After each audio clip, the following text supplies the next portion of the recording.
सागर प्रवास पर पहुंचे विधानसभा के नेता प्रतिपक्ष उमंग सिंगार को एक अजीबोगरीब स्थिति का सामना करना पड़ा, जहां सर्किट हाउस में उन्हें पत्रकार वार्ता के लिए प्रशासन की अनुमति नहीं होने के चलते मुख्य कक्ष नहीं मिला, जिसके बाद उन्होंने खुले में ही पत्रकारों को संबोधित किया। प्रशासन के इस रवैये पर कांग्रेसी कार्यकर्ताओं में रोष देखा गया। वार्ता के दौरान नेता प्रतिपक्ष ने कहा कि बुंदेलखंड राजनीति का महत्वपूर्ण केंद्र बिंदु है, जहां भाजपा सरकार केवल सीट लेने वोट के लिए राजनीति करती है। यहां के विकास को लेकर उसके पास कोई नीति नहीं।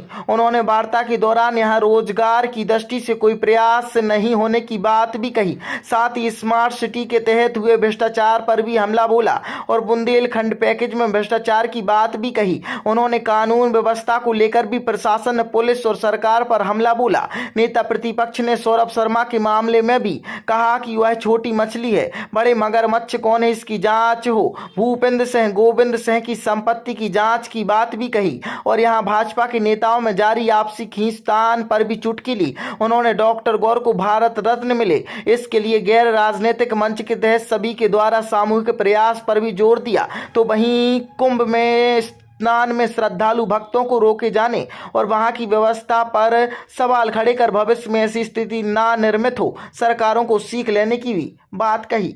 तमाम आरोप लगाते हैं। सागर की कांग्रेस में इसके लिए कभी सामने आके आरोप नहीं लगाती, ना ही उनके नाम लेते जो है मुझे मैं आपको बता दूं, चाहे कोई भी मंत्री हो, चाहे भूपेंद्र सिंह जी हो, चाहे आपके गोविंद राज, तो आप पे भी उंगली उठेगी, आप भी कटघरे में आएंगे। ये मैं आप कहना चाहता हूँ आपके माध्यम से। SC/ST के कई प्रकरण जिसके अंदर उनको राहत राशि मिलनी थी, उन राहत राशि अभी भी पूरे इस सागर जिले में बंट नहीं पाई। चाहती तो बताएं। SC के छात्रों को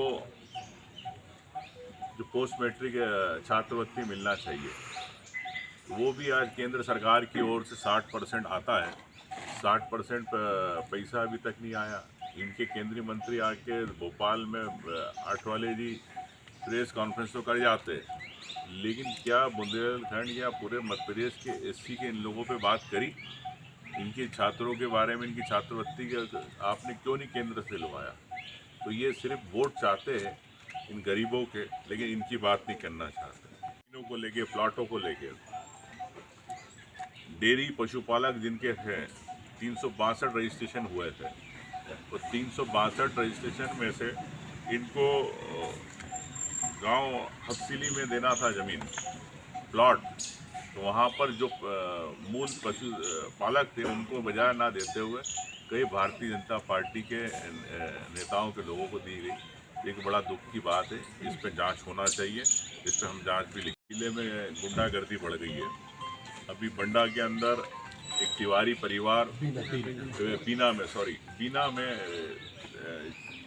पुल के पास बड़े बाजार में जिस प्रकार से मारपीट की गई, 20-25 लोगों ने, जिन लोगों ने मारा वो हिस्ट्री सेटर थे, उन पे कई केस है, उनके हाथ पे तोड़ दिए। कल बंसल में हॉस्पिटल देख के आया। तो पुलिस प्रशासन क्या कर रहा है? क्या पुलिस प्रशासन तत्काल इस पर कार्रवाई नहीं करता? सिर्फ एक कार्रवाई नाम के लिए। लेकिन अगर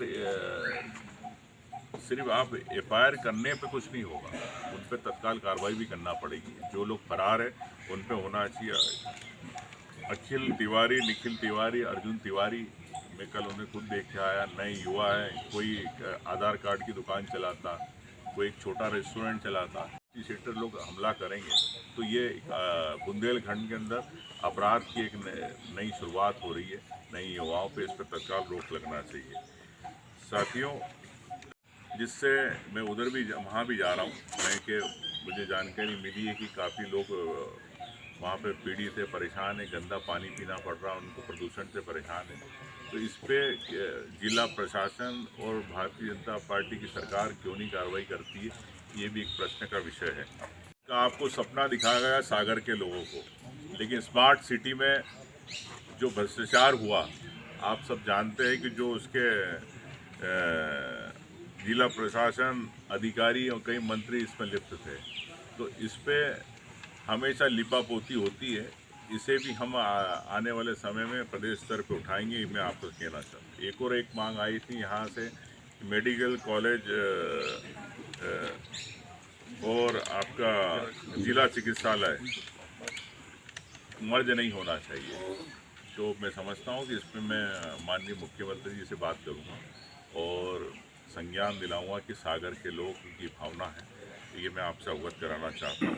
कमलनाथ जी ने भी कहा था, नहीं कमलनाथ जी ने तो कहा था, लेकिन उसके बाद शिवराज जी ने इसको कहा था कि उसको पूरा कराएंगे, लेकिन ये भी कार्य की स्थिति आपको पता है कि शुरू नहीं हुआ।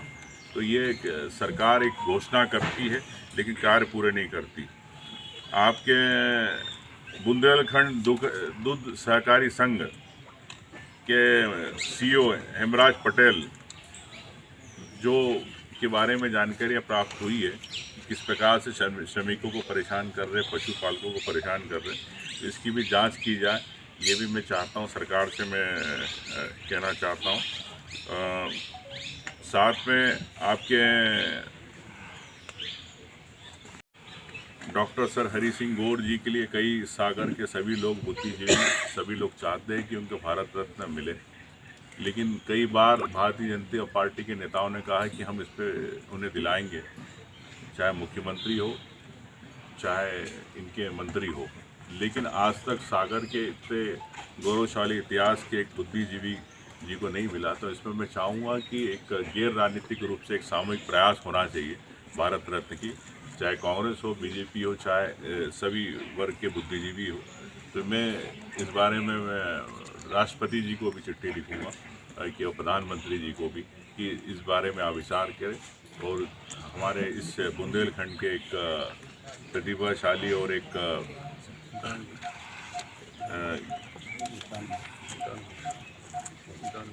जीवी और एक विद्वान दानवीर एक वो थे, तो उनके बारे में विचार करें। और मैं समझता हूँ कि बुंदेलखंड का एक मध्य प्रदेश के अंदर एक महत्वपूर्ण जगह है, उस जगह को अगर कोई कमी होगी तो कांग्रेस पार्टी, कांग्रेस विधायक दल की ओर से मैं आज हम लोग इस बात को विधानसभा प्रदेश स्तर पर उठाएंगे ताकि बुंदेलखंड की आवाज़ मध्य प्रदेश के कुंभकर्ण की सरकार, मोहन यादव जी की मौन सरकार सुने और आप लोगों के हित में काम करें। आप जो बोलो वहाँ कर लेंगे, नहीं वो नहीं कॉन्फ्रेंस हॉल में ताले डलेंगे, नहीं खोला उमंग जी, तो जब जरूरत पड़ेगी ताला तोड़ के भी कर लेंगे, ठीक है। हाँ। जो तमाम आरोप लगाते हैं, सागर की कांग्रेस में इसके लिए कभी सामने आके आरोप नहीं लगाती, ना ही उनके नाम लेते जो है मुझे मैं आपको बता दूं, चाहे कोई भी मंत्री हो, चाहे भूपेंद्र सिंह जी हो, चाहे आपके गोविंद राजपूत जी हो, सभी की जानकारी मुझे सब सागर के सब नेताओं ने दी है और हमने कल भी काफ़ी चर्चा करी। कई कागज आए, आने वाले में 14-15 तारीख को भोपाल में इसके बारे में खुलासा करूँ जी चाहता हूँ। मैंने कई बार कहा, आपकी जानकारी में लाना चाहूँगा, भोपाल से कहा, स्टेट मीडिया से, सौरभ शर्मा एक छोटी मछली है। सौरभ शर्मा एक सिपाही था, लेकिन सौरभ शर्मा किसके लिए काम करता था? सौरभ शर्मा के साथ कौन आरटीआई जुड़े थे, कौन लोग जुड़े थे जो पैसा इकट्ठा करते थे बड़े नेताओं के लिए, बड़े अधिकारियों के लिए? सौरभ शर्मा क्या ट्रांसपोर्ट कमिश्नर से क्या संबंध है? सौरभ शर्मा के परिवहन मंत्री क्या संबंध है? मैं ये आपसे कहना चाहता हूं कि मुख्यमंत्री जी इस जांच पे क्यों नहीं कहना चाहते? मुख्यमंत्री जी इस आग से क्यों बचना चाह रहे? क्या उनके हाथ झुलस जाएंगे? सौरभ शर्मा एक छोटी मछली है, बड़े मगरमच्छ है। तो मैं समझता हूँ कि सौरभ शर्मा के यहाँ अगर सोना निकला है उसके खेत में कहीं से, वो भी अज्ञात पुलिस ने बताया, लेकिन मैं समझता हूँ कि ऐसे कई नाम निकलेंगे। कई ऐसे लोग हैं जिनने सौरभ शर्मा के नाम पे हजारों करोड़ रुपए कमा लिए, हजारों करोड़ की ज़मीनें ले ली। क्या मुख्यमंत्री और भारतीय जनता पार्टी और इनके प्रधानमंत्री जीरो टॉलरेंस की बात करते? अब आ रहे मध्य प्रदेश के अंदर 24-25 में आ रहेंगे, तो क्या जीरो टॉलरेंस रखेंगे कि नीति रखेंगे? प्रधानमंत्री जी बताएं। प्रदेश के अंदर जिस प्रकार से भ्रष्टाचार चल रहा है, इस पे कोई बात करना नहीं चाहता। विधानसभा की आपको बात कहना चाहूँगा कि 2012-13 से लोकायुक्त के जांच प्रतिवेदन लंबित पड़े। सरकार चाहती नहीं है कि चर्चा हो भ्रष्टाचार पे, सरकार नहीं चाहती पटल पे बात आए। क्यों नहीं चाहती? इसका मतलब आप भ्रष्टाचार को बढ़ाना चाह रहे हो, इसलिए नहीं चाहते हो। अगर जनता का पैसा है, जनता का पैसा कौन अधिकारी, कौन मंत्री, कौन नेता खा रहा है, तो सामने आना चाहिए। ऐसी कई जांच रिपोर्टें सरकार दबा के बैठी, चाहे किसान से रिलेटेड हो, किसान पे गोली चली मंदसौर में, आज तक जांच रिपोर्ट नहीं आई। आज किसानों को आज आप बात करते हो कि 3100 रुपये हम धान की खरीदी की देंगे, 2600 रुपये आप उनकी बात। जी ने कहा सदन के अंदर कि हमारा घोषणा पत्र गीता रामायण की तरह है, भागवत की तरह है। तो हम तो रोज याद दिलाते हैं इनको भागवत रामायण कथा, लेकिन कोई याद ही नहीं रहती रामायण ना भागवत। तो यही इनका घोषणा पत्र है। और मैं समझता हूँ कि इस घोषणा पत्र को लेके अगर होता तो 1 साल के अंदर कई बातें थी, चाहे बैकलॉग की हो, चाहे युवाओं की बात है, नौकरियों की बात हो, चाहे किसानों की। लेकिन भारतीय जनता पार्टी सिर्फ घोषणा करती है, काम नहीं करना चाहती। ये अब जो गुटबाजी का जो कांग्रेस पे आरोप लगता था, अब क्या इस तरफ शिफ्ट हो गया है क्या? देखिए ऐसा है, अखाड़े में सब तरह के पहलवान होते हैं, लेकिन अब कोई ना कोई तो चित होगा, एक बचेगा। देखते कौन बचता है भारतीय जनता पार्टी। मैं ये कहना चाहता हूँ जो नियम प्रक्रिया उसी के हिसाब से करूँगा ना मैं। अब मैं अपने नियम तो बना नहीं सकता हूँ। जो केंद्र सरकार ने, जो सुप्रीम कोर्ट ने, जो चुनाव आयोग ने नियम बना उस हिसाब से होगा। चुनाव आयोग के हिसाब से था कि 90 दिन के अंदर आपको फैसला करना विधानसभा अध्यक्ष को। तो विधानसभा अध्यक्ष जी ने क्यों नहीं फैसला किया? उसके बाद प्रक्रिया थी कि आपको कोर्ट में जा सकते, हम कोर्ट में गए। अगर हमारे हाथ में होता तो हम 24 घंटे नहीं लगाते। आपकी पार्टी मंत्री जी गृह विभाग के हैं, ये प्रभारी भी है, मंत्री भी है। जब इनके उज्जैन के अंदर घटना घटती है, खुलेआम एक जगह रेप होता है दिन के अंदर, उसका वीडियो वायरल होता है, आपको सबको संज्ञान में होगा।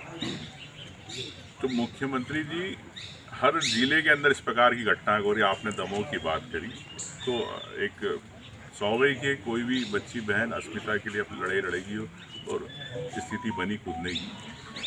तो ऐसे अधिकारी क्यों बिठा रखे आपने पुलिस में? ऐसे आपने एसपी क्यों बिठा रखे जो जिले को नहीं संभाल पा रहे? अगर आपको लगता है कि जो एसपी काम नहीं कर रहे उनको लाइन अटैच करें, बुलाए वापस मुख्यालय, नए लोगों को मुस्तैदी से भेजें। तो ये तो सरकार का मुख्यमंत्री अगर अपने नीचे के लोगों को अगर नहीं संभाल पा रहा, तो मुख्यमंत्री जी की मेरे को लगता है नाकामी। मुख्यमंत्री जी गृह विभाग के हैं, ये प्रभारी भी है, मंत्री भी है। जब इनके उज्जैन के अंदर घटना घटती है, खुलेआम एक जगह रेप होता है दिन के अंदर, उसका वीडियो वायरल होता है, आपको सबको संज्ञान में होगा। तो मुख्यमंत्री जी हर जिले के अंदर इस प्रकार की घटना हो रही। आपने दमोह की बात करी, तो एक स्वाभाविक है कोई भी बच्ची बहन अस्मिता के लिए अपनी लड़ाई लड़ेगी और स्थिति बनी कूदने की।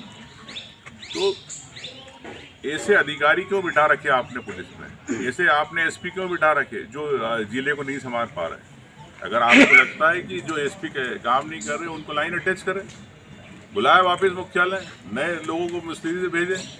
तो ये तो सरकार का मुख्यमंत्री अगर अपने नीचे के लोगों को अगर नहीं संभाल पा रहा, तो मुख्यमंत्री जी की मेरे को लगता है नाकामी।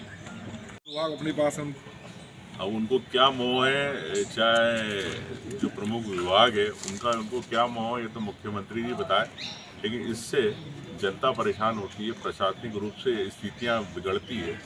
तो मैं समझता हूं कि मुख्यमंत्री जी को उस पर गंभीरता से विचार करना चाहिए। और भी कई मंत्री हैं, उन्हें तत्काल देना चाहिए। ये तो खैर उनके विवेक पे। तो मापा नहीं, उस आपने व्यवस्था ही नहीं करी। तो सरकार हिंदुओं की बात करती है, लेकिन हिंदू धर्म में आस्था की बात करने वाले ये जो लोग स्नान करने जा रहे उन्हीं को रोक रही है। तो कैसा हिंदू धर्म? दूसरी बात मैं कहना चाहता हूँ कि हमारे मध्य प्रदेश में सिंहस्थ आने वाला है। प्रयागराज की घटनाओं को लेके, कुंभ की घटनाओं को लेके मध्य प्रदेश के अंदर दोबारा ऐसी घटना नहीं हो सिंहस्थ को लेके। मैं समझता हूँ कि भारतीय जनता पार्टी को इसमें संज्ञान लेना चाहिए, सरकार को। और चाहे विपक्ष हो चाहे पक्ष हो, सबको लेके इस पर सलाह लेके सिंहस्थ को लेके रणनीति बनाना। लोग जब भरोसा कर लेते हैं कि सरकार ने कह दिया कि आ जाओ, वो चले जाते हैं, फिर भगदड़ में मर जाते हैं। तो इसकी जिम्मेदारी किसकी होनी चाहिए? निश्चित तौर से सरकार की होती है, लेकिन सरकार यहाँ पर उमंग जी आई थी और प्रेस कॉन्फ्रेंस को लेकर दिक्कत बनी थी और बाहर से प्रेस कॉन्फ्रेंस करनी पड़ी। आज भी आप कांग्रेस के प्रवक्ता हैं, किस नज़रिए से देख रहे हैं हम? कोई दिक्कत नहीं बनी थी। हम लोग चाहते तो ताला तोड़ के प्रेस कॉन्फ्रेंस कर सकते। हम लोग गांधीवादी नेता हैं, अहिंसा के रूप में चलने वाले लोग हैं। हम लोगों ने अपने गांधीवादी तरीके से प्रेस वार्ता की और जो सरकार को मैसेज देना था हमारे नेता प्रतिपक्ष उमंग सिंघार ने मैसेज दे दिया है कि सरकार के खिलाफ निश्चित तौर पर लड़ेंगे, रोडों पर भी, विधानसभा में। भाई साहब, जैसे कि अगर नेता प्रतिपक्ष आते हैं उनके लिए फॉलो गाड़ी है, सब व्यवस्था है, मगर यहाँ के कुछ नहीं, फॉलो गाड़ी नेता प्रतिपक्ष के लिए है और सारे नियम फॉलो किए गए और कोई नियम में अगर चूक होगी तो उसकी जिला प्रशासन से हम लोग अभी बात करेंगे, उनके पास जाने की बात।